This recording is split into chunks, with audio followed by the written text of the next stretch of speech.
Salut les cosmonautes. Une proposition très importante pour Atom est actuellement on-chain. Stakelab propose de réduire l'inflation minimum à 0%. Pour comprendre cette proposition, je vous donne le contexte du modèle d'inflation actuel. Pour le moment, le minimum d'inflation est à 7%, ce qui signifie que peu importe le pourcentage d'atomes stakés ou le montant des revenus apportés par les consumer chains, la blockchain continuera à diluer les détenteurs d'atomes qui ne stakent pas avec une inflation de 7% par an. On comprend donc tout de suite l'intérêt de cette proposition. L'objectif est de donner à Atom le pouvoir de s'adapter plus facilement à n'importe quelle situation et surtout les plus extrêmes, en lui donnant l'occasion d'être non inflationniste en fonction des rendements réels grâce à l'Atom Economic Zone. Mais pas mal de choses restent encore à éclaircir avant d'en arriver là. Tout d'abord, avant de dire quoi que ce soit, il est important de noter que peu importe le résultat de cette proposition est à saluer et rentre dans la catégorie des propositions les plus importantes et qui font la valeur du Cosmos Hub. C'est pour cela que la majorité des validateurs prendront position. Et si vous ne participez pas à cette proposition capitale, il faut savoir que vous déléguez vos votes à vos validateurs qui feront office de représentants. Super, maintenant que tout ça est dit, éclaircissons la situation. J'aimerais revenir rapidement sur mon positionnement vis-à-vis de la politique monétaire d'Atom depuis la première proposition qui visait à réduire la maximum inflation. Pendant que la question de savoir si on devait garder 20% d'inflation maximum atteignable ou la réduire à 10%, personnellement je voterais oui pour doubler la maximum inflation, pour que Atom ait une réponse en cas d'urgence. Le tout c'est d'avoir le bon système dynamique, qui colle surtout à une moyenne convenable. Réduire l'inflation maximum, c'est juste retirer une arme potentielle en cas de situation extrême.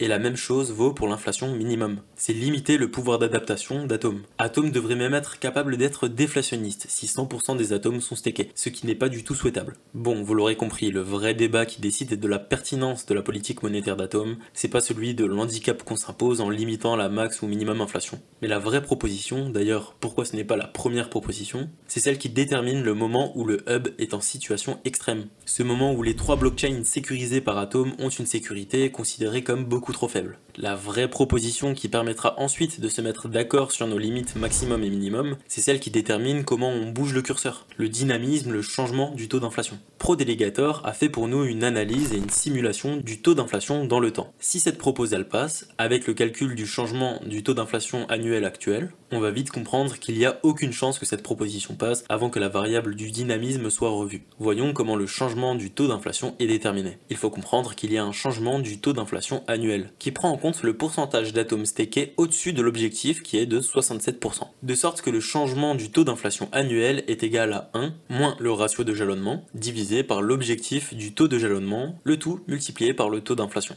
Du coup ça nous donne 1 moins 0,75 divisé par 0,67, le tout multiplié par 1. Donc avec une projection du ratio de jalonnement qui atteint un plateau au bout de 9 mois à 75%, l'inflation serait amenée à tendre vers l'inflation minimum en mai 2025. En sachant qu'un taux de stacking de 75% reste raisonnable pour une blockchain delegated proof of stake. Solana par exemple est à plus de 88% de Solana staké. Si cette proposition passe, cela voudra dire qu'il est possible qu'en mai 2025 on atteigne 0% d'inflation. Si l'on ne change pas d'autres paramètres, cette proposition est un pari sur le fait que Atom n'a plus besoin d'inflation pour inciter à la sécurisation de sa blockchain et celle de ses chaînes de consommation. C'est donc un pari très risqué car cela revient à prévoir que l'Atom Economic Zone apporte suffisamment de revenus à Atom pour inciter suffisamment les holders à staker leurs atomes. Mais si l'on redéfinit d'autres paramètres comme le changement du taux d'inflation, cette proposition fait beaucoup de sens comme mentionné en début de vidéo. Pas besoin de diluer les holders d'atomes avec une inflation si le nombre d'atomes stakés est supérieur, disons à 95%, et que le rendement réel ne dépend pas du taux d'inflation.